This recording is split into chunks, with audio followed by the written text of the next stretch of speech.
bonobos, gorillas, chimpanzees, and dolphins, like humans, are animals that have sex for pleasure. Does that include pulling out? Like, is there a dolphin somewhere that's like,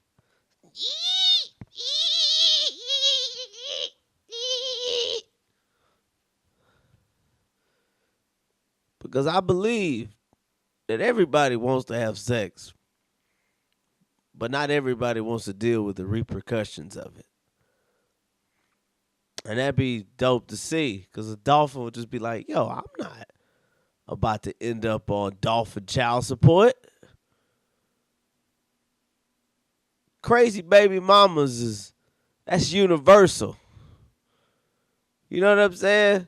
A dolphin is definitely probably having to deal with something like that. They taking half his check at SeaWorld.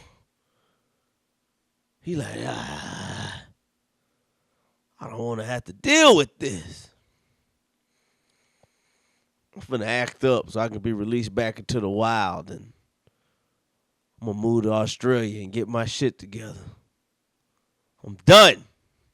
I'm a deadbeat dolphin dad. Let's start the show.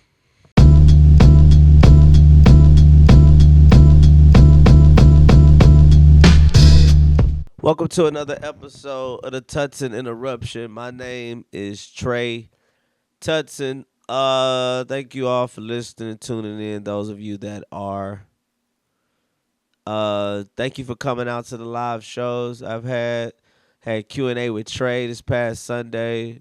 That was a good time. That was interesting. That was fun. Every second Sunday of the month, it's at Rutgers Pub, downtown Montrose area, Houston, which is also known as the Gayborhood. They had a man down there. He was like describing it. Somebody said they was like, "This is the Gayborhood, right?" And the guy was like, "Oh, it hadn't been the Gayborhood in years, man. This is now the fucking gentrified." He started stammering, and it got quiet outside. Because when you hear a middle-aged to older white man start stammering during a description, yo, something terrible is liable to fly in his mouth. You hear a white dude be like, "Oh, dude, this is just the freaking, the terrible, horrible." You like, "Oh, boy. Don't say it. Don't you dare say it." White people can't even say nuisance. It's too bad. But thank everybody for coming to the show. That was a good time. That was fun. Not a lot, man. My energy has been low and off and twisted. I don't know what is happening. I just been hit with a sprung of sadness. You know why I might be sad? Man, I'm trying to post clips and stuff, right, in the podcast. And I had posted a clip, and a buddy of mine was like, "Yo, let me buy you a camera." So hopefully, this is the last episode where it looked like somebody found lost MTV footage. Hey man, I'm trying to do the best I can. I'm trying to do the best I can. That's all I could do. I've been feeling weird, rough, all that type of stuff, but I've been having to tell myself, like, man, just wake up and try. You can get so much shit done in the world if you just wake up and you try. It can eliminate so many things in your life. Just wake up and try. So I wake up and I try. And I'll be honest, I'm trying real hard to make sure that I can pay everybody back. Everybody that I owe money to, I can't wait to pay y'all back. I'm trust me, it's at the top of my list. This shit is hanging over on me. Nobody's really pressuring me. I got a lot of people that's being cool about it, but I want to go back to being mean to people. But when you owe people money, you can't do that. I got good character. I know that for a fact. I think that proves that I have very decent character because I know how to humble myself when I'm in debt. If I owe you, you ain't gonna hear nothing from me. But once I pay you back, you better brace yourself. I just feel like that. I feel like when you give somebody money, because I've given people money, I don't think about it. I either say yes or no. I usually say no if I just truly can't do it. Like, I can't do it at all. I don't have it to give. I mostly say yeah. I got a sister that hits me up. She gonna get $25 out of me most times when she see me. And she be needing it. You know what I'm saying? Ain't no diss. But I be happy to help. I be happy that I could be, But she can't talk no shit to me. When you owe me money, and we know it's understood that money is owed, okay? It's understood that money is owed. And I don't bring it up. I'm not going to throw it in your face, but within this understanding, I hope you know that you can't say shit to me. You can't say nothing. I could be helping somebody get sex trafficked. And no, I'm just fucking around. Fucking around. If you see anybody getting thrown into a van, I had a hell of a weekend. I was with Monroe Martin out of he's from Philly, but he lives in New York. Great comic. Tall as shit. He like 6'5", 6'6". Fuck, I just looked like a nephew like the whole weekend. Me and him both wear glasses. And it was a lot. Yeah, it was that. It's just, he was funny. He was cool. We got to hang. I had an embarrassing moment as a comic dealing with him. He had a joke. I really liked the joke, and I was sitting back there thinking like, oh, man, let me go. I'm going to give him. This is what happens. People don't, sometimes you do comedy. You go up, you're doing a joke. Another comic is watching you. They'll oftentimes come up with a line or something, or a tag or something. They'll be like, hey, when you had said this, I had thought of this thing as a line, that might get another laugh. Sometimes you be like, oh, man, appreciate that. A lot of times the shit be terrible. Like, a lot of times you be like, don't ever give me a tag again.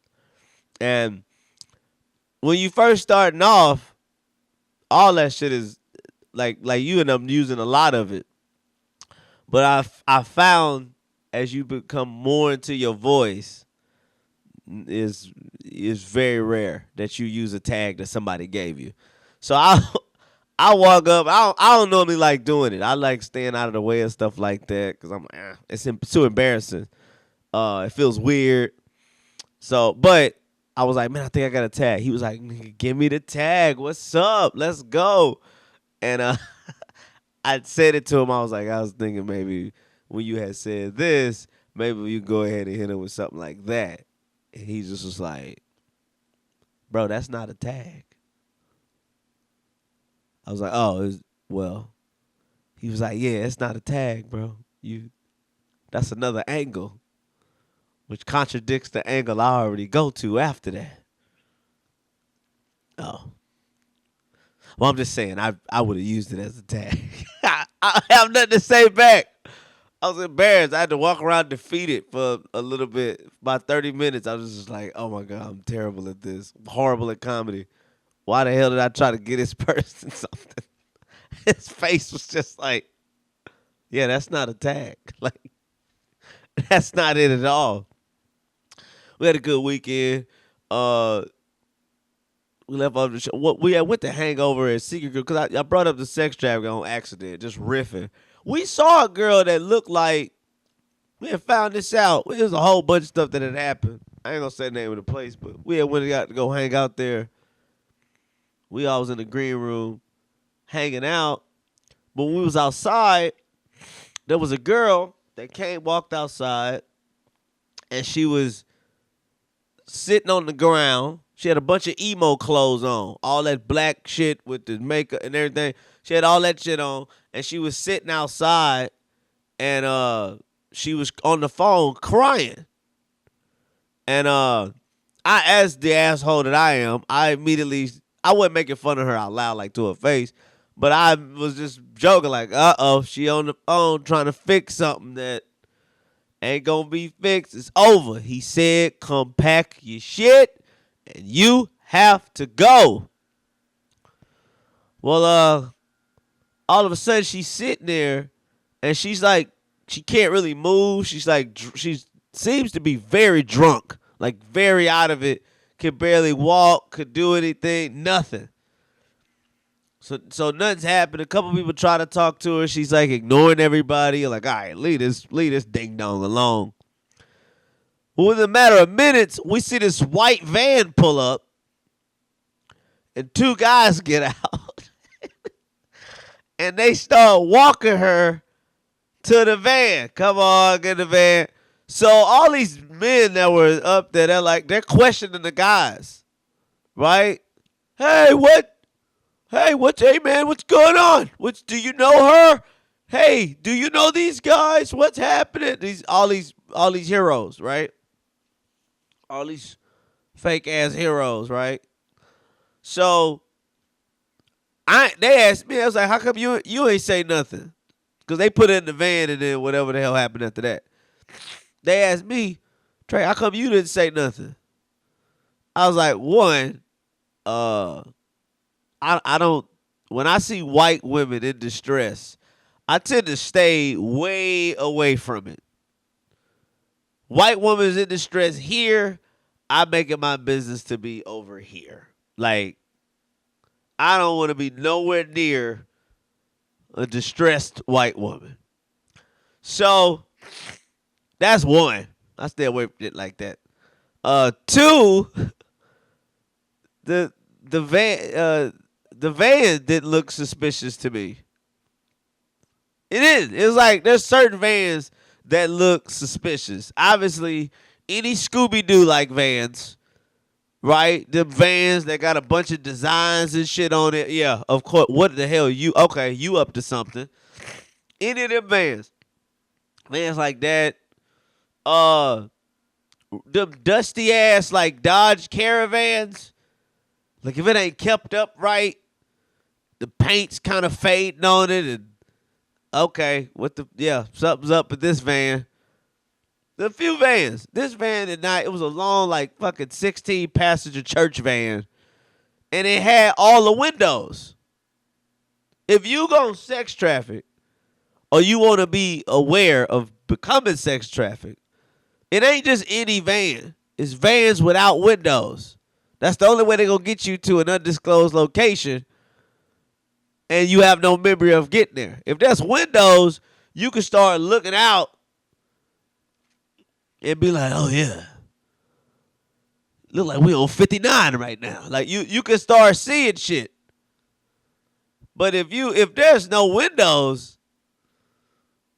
you just wake up in that warehouse trying to figure out what line you supposed to get in so you can go jack people off at massage parlors or whatever they do. I don't know the end route to getting sex traffic. I just know how they get you in there. They put you in a van and your ass is gone. And she was very she was very trafficable. She was very trafficable. She was a tiny white lady. Like I say, with all this stuff, it was like, oh yeah, we're gonna throw it in there. Now, they could have snatched her up. So that wasn't the case. My whole thing was the van. They was like, well, how do you know that? I'm like, it's awareness, bro. But then this young dude that was there, he was the one that was really like being a vigilant. Now, what ended up happening to that lady was absolutely terrible. She had got groped and touched on and everything, and at the place in like sort of a close setting, and she felt extremely violated, and she was outside, and those dudes, like 18 more of them showed up, and they all beat the shit out the one dude that she accused of groping. So I'm gonna go with justice was served. I mean, she still got the trauma, but I mean, hey, this is the time where you show how thick your skin is, and not just be, and not just use that shit your whole life. One time I was out and I was groped and touched, and they had to throw me in the van, and that's why I cheated on you. You're like, that's gonna work. Um, but they had this young dude that was there. He like 22 years old. He was cool, funny guy. Had some funny ass jokes.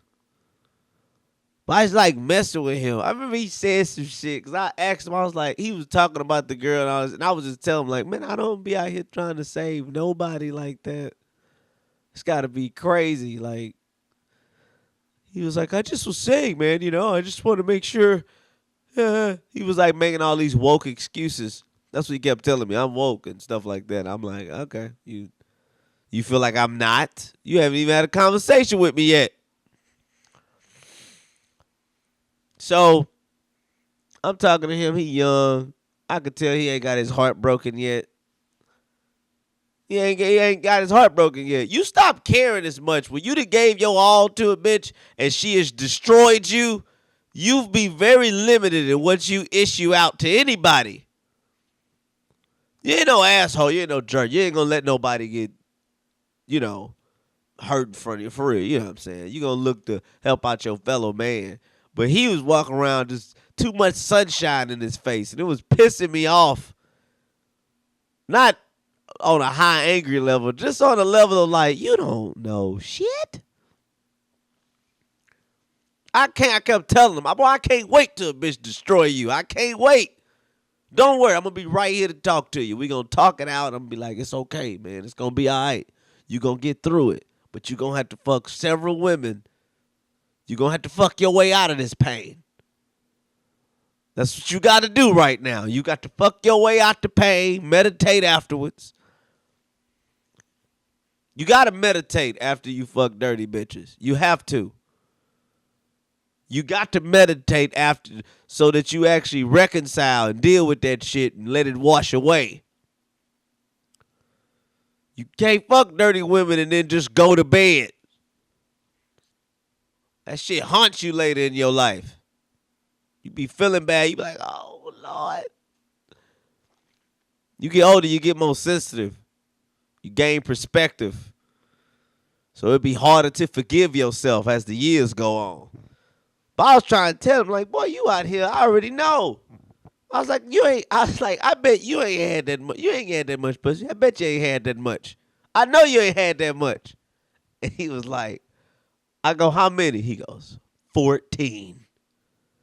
That nigga said it was some oof. You could tell all the little corny ass weirdos that he hang with, he the leader of them.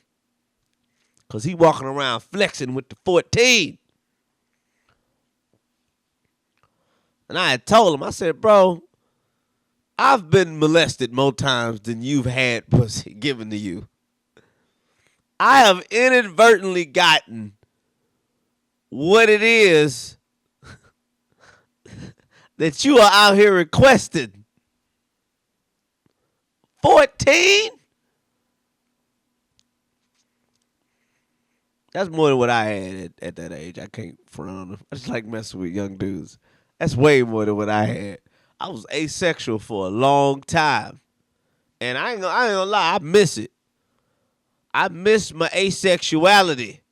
I was focused. I was a good brother. I was a good man. I didn't care about nothing but comedy and making sure my wife was happy. And then what happened? That bitch destroyed me.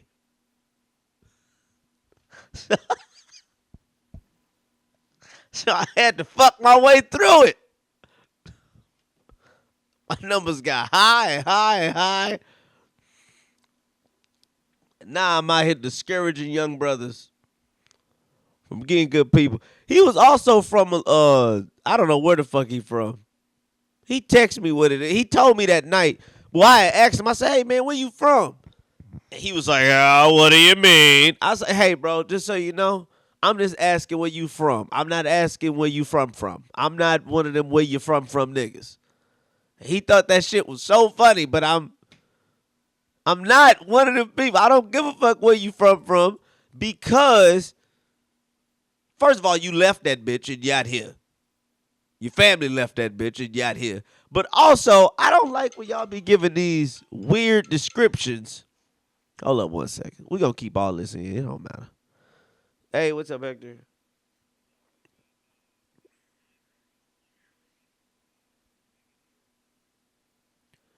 Yeah.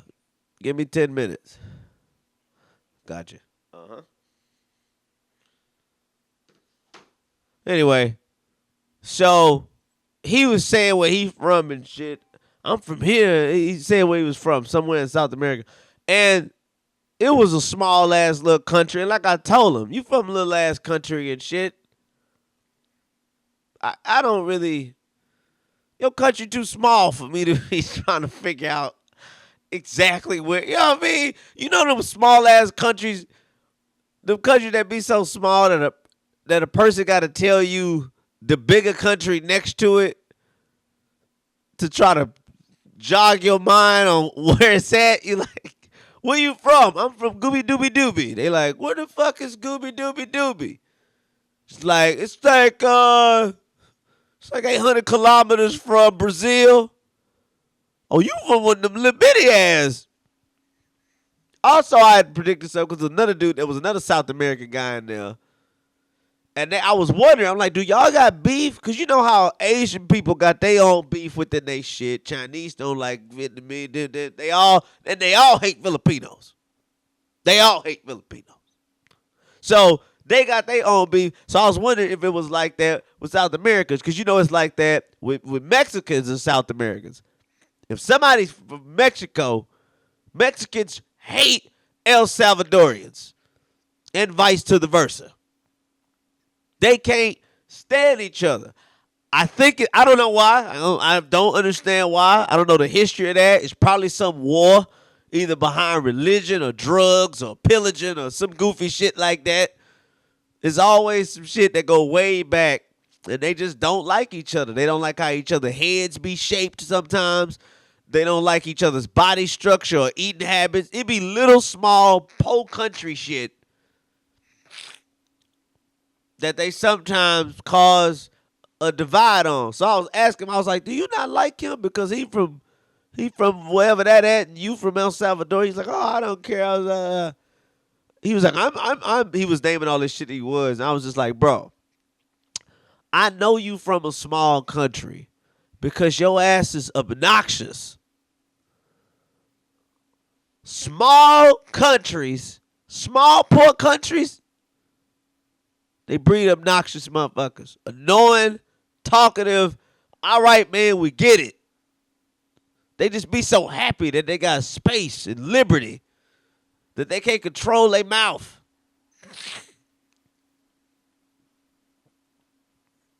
I don't never want to meet nobody from Madagascar. The small ass country like that. No. I'm probably wrong. I'm mostly wrong. But you know what? That's what this podcast is. It's me setting a mark to check in the future. Like in the future, I look back and it gives me retrospect where I'm like, damn, I was really stupid. I was really on some dumb shit. I love doing my shows. The live shows have been fun. I'm just trying to, I'm trying to get to a point. I realized something in my life. I have not achieved any fucking goals. Bro, if I've set a goal, I need to not set goal. I don't know how. I think I'm a person. I need to live life with no goals. I don't need to have any goals. I really don't. I don't need to have shit I'm actually striving towards. I think I need to just live. I need to just live. Cause I'm not good at reaching goals. I'm not good at it. If I write the goal down, that bitch is getting unreached. That's what I needed to write. I need to maybe, you know what? They say you got to change your goals sometimes. Sometimes you have to adjust them. I think that's what I'm going to do. I think I'm going to write down unreachable goals. And I'm going to make a list. And at the end of the year, I'm going to be like, look at me. I didn't reach that one. And then it looks like a success thing. Put a check mark on it. Didn't do that. Didn't do that either. And I ain't going to stretch far. You ever hear like Steve Harvey or somebody that they be trying to inspire people, but really that shit it be discouraging. They be like, you need to be in rooms where you are not the smartest person in the room. So I gotta just show up and be insecure? What the fuck kind of way is that to live? To just, I'm always in a space where I'm insecure. They be like, Trey, what do you do? I'm like, oh, I'm just here to listen, brother. I don't got shit to add to nothing because y'all are all the smartest in the room. Have friends that's doing better than you. It's like, what the fuck? No.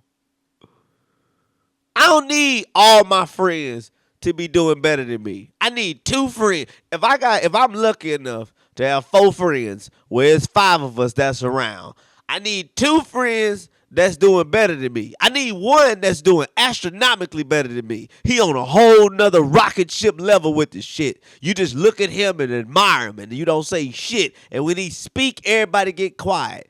Then you need a friend that's doing slightly better than you. He doing just well enough. He's almost at the number 1 dude spot. He almost there, but he got like a problem. Like he love alcohol or pussy or gambling. He'll fuck his life up before he reach them damn goals. And then the other 2 friends, you need 1. He ain't got no goals, no dreams, no nothing. He just somebody cool to hang with. He keep everybody stable. And you need a friend that ain't about shit.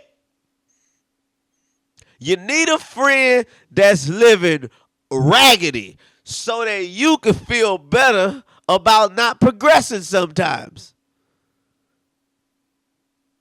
If you wake up and you feel like a failure, but you got a friend that is a failure, he is beneficial to your well-being. You can wake up and be like, holy shit, I ain't like your ass, boy. You living fucked up.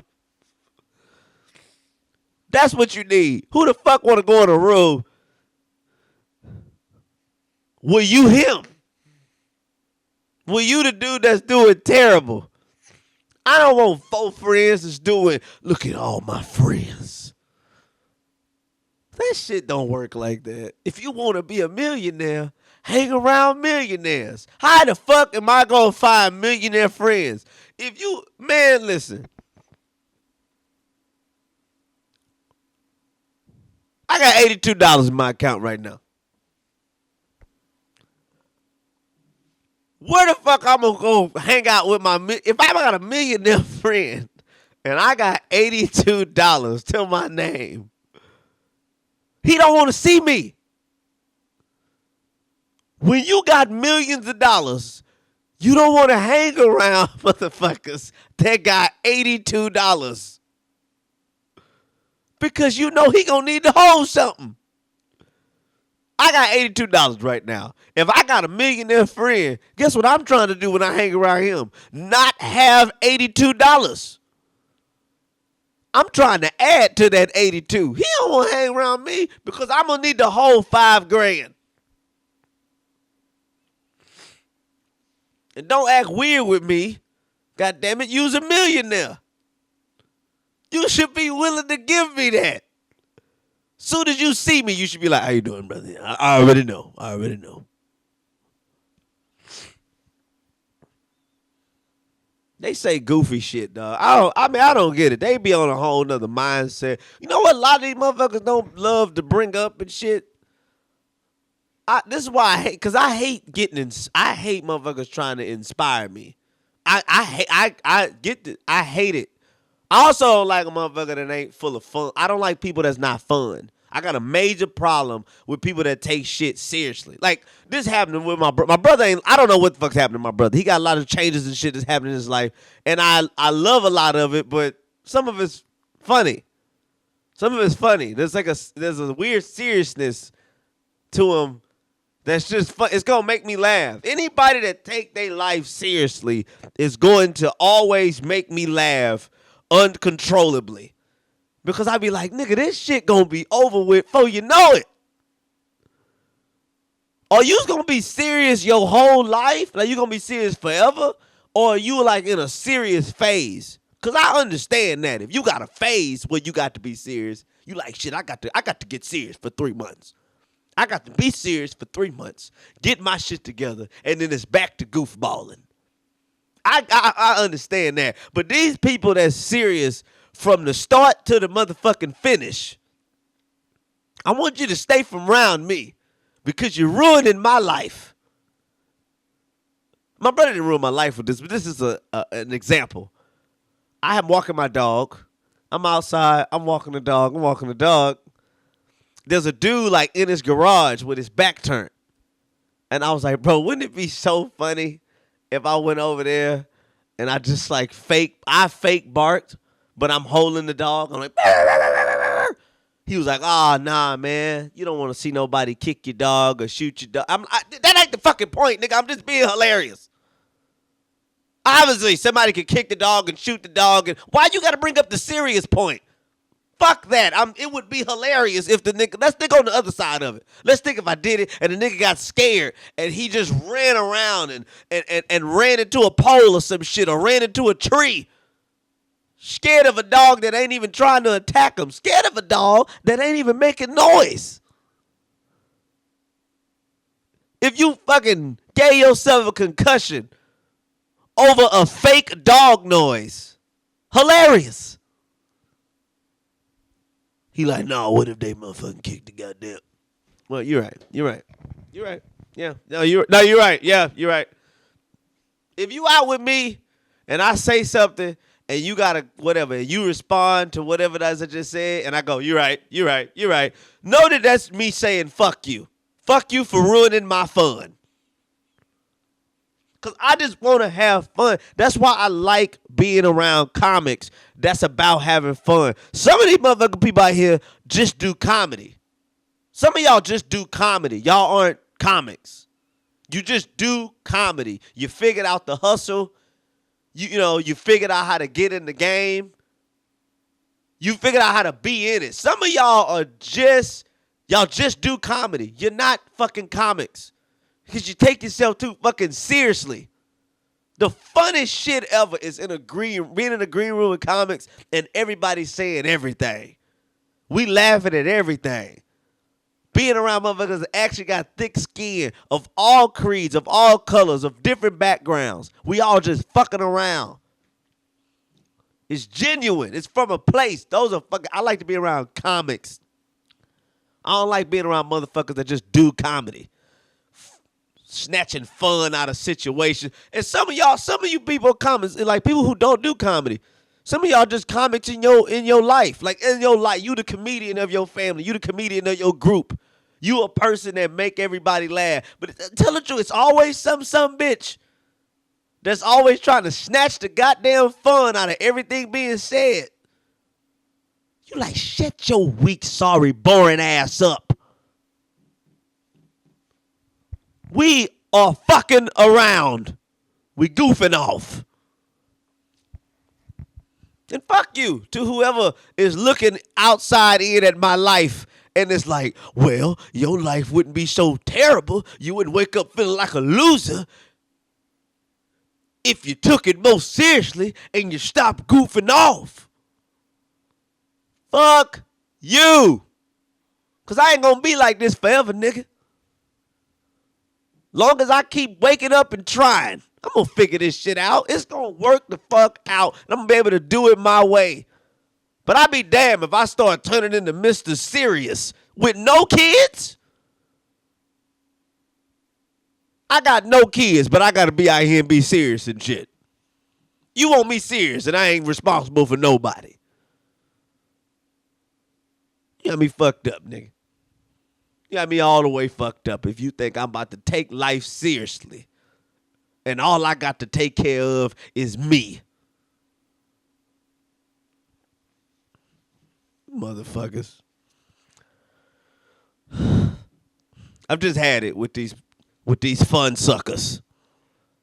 Fun suckers. That's what you are. You are fun suckers.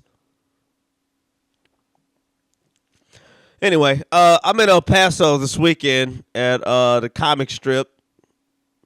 Show Thursday. What is it? 16th through the 19th. I'll be there. I'm driving out there. I'm taking a major risk. I got a headlight out. My back lights don't work. License expired.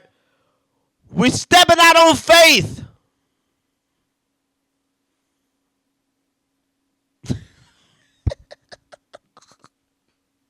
We stepping out on faith.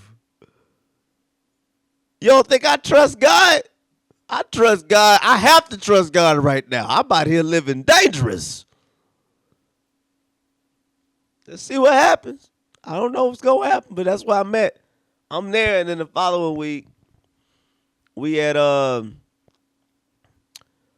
Riot Comedy Festival. That's going to be a good time. That's going to be fun. I think I'm on like 5 shows there, but the main thing is that Sunday, the Interruption, baby, is the closeout show for the festival. So I'm hype about that.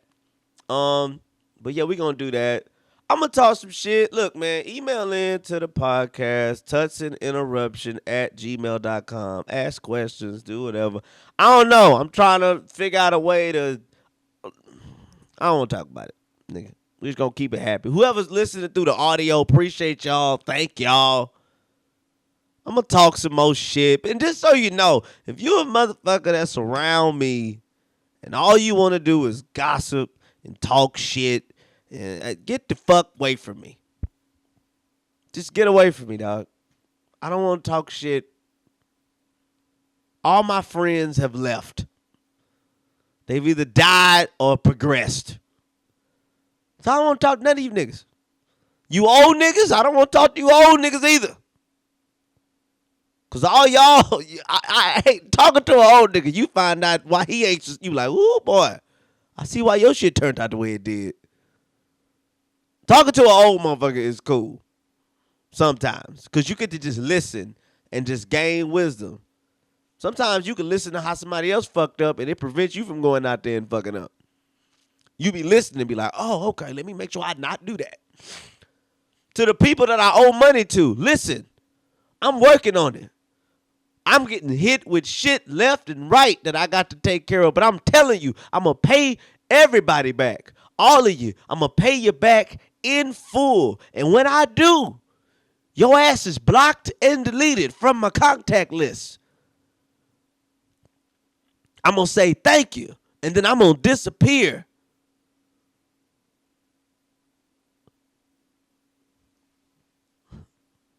Because I feel terrible. I feel terrible for having to even ask. And I feel terrible knowing that it's taking forever to give this shit back. Apologize. Can't wait. I got the list. I can't wait to scratch off the list.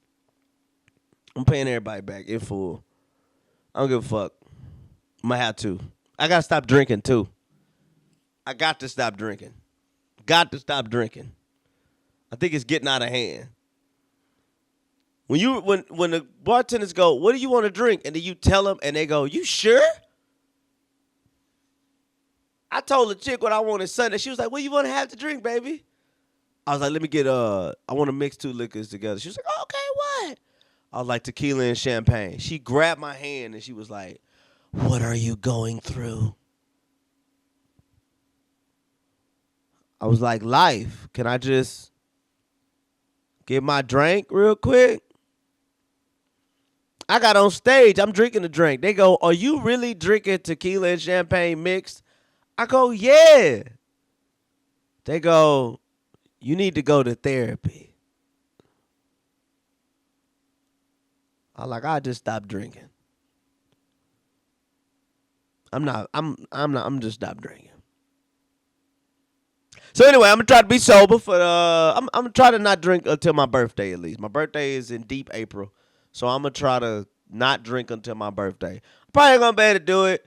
This is why I don't want to talk to people on a daily basis, on a regular basis. You know why? I'm going to tell you another thing. I'm getting the fuck out of here on this. I have to limit. You got to try to limit talking to people on a daily basis. You got to try. If it's somebody that you talk to that's maybe a friend or a sibling or whoever, a sibling or whoever, try to limit talking to these people every day. Because you know what happens, bro? As you progressing and you trying to get through your shit, it's tough sometimes. It ain't always easy. Sometimes it's hard on a day to day, and sometimes you drop off and you fail and you this and you that. And the person listen to you. They're hearing you as you saying all of this. And you working through it. A lot of times when you talking to them, you're talking about how you're working through it. You fall off like, man, I gotta do that. And it's a thing that just keeps ringing in your head. But what they do is they just keep hearing you fail. They just keep hearing you not accomplish. So they end up saying shit out loud that really piss you off when they be like, you always say that shit. You ain't gonna never, blah, blah. And I want you to know, nigga, keeping it, you're not helping by saying you keeping it real. By just being like, you'd always do that, yeah. Bitch, encourage me. If you can see that this is a goddamn struggle for me, try to help encourage me. Don't say shit like that keep a nigga stuck in a, like keep me sort of stuck there emotionally. Nigga, you always say that shit, nigga. You ain't gonna motherfucking change. You ain't gonna do it, nigga. You ain't gonna motherfucking do it. That's terrible reverse psychology. I try. I know I have to stop drinking. This shit is it's directly affecting my emotions. 100%. I have to stop. I know I have to stop drinking. It ain't bad. I ain't like ruining my life. I'm not like punching people or screaming at folks. You know, I've said wild shit when I'm drunk. I've apologized. This I know I need to change some shit, nigga. This weekend in the Green I lost my voice defending R. Kelly. That's when you know you're like, dog, you can't do that. Trey, you got to make a change happen. I wasn't defending R. Kelly. You know what it was? I couldn't articulate my point well enough. So it came across as I was defending R. Kelly, but I wasn't defending him. I was too drunk to say what I needed to say. I needed some mushrooms to enlighten me a little more. All right, anyway. I'm done. It's been another episode of the Tutson Interruption. Thank you, anybody that listened, tolerated this. I appreciate it. Gonna keep going, gonna keep doing it. Come see me live. I think my website is up. You can check out dates and all of the information about me at TreyTutson.com. Follow the show. Help repost. Help share things. Yeah. I gotta get some sleep. Or rest or I don't know. Something's wrong. Something's off. Remember that lady? There's a lady in Texas that just recently got in trouble. I'm babbling at this point. But I thought about it. She got caught with all that cocaine in her car. And I felt like that was wrong. You know what I mean? Because most of the kids is on drugs. If your child is on Ritalin and I got to teach them, I should be able to do cocaine. I just feel like it helps balance things out. My name is Trey Tutson. Until next episode. Goodbye.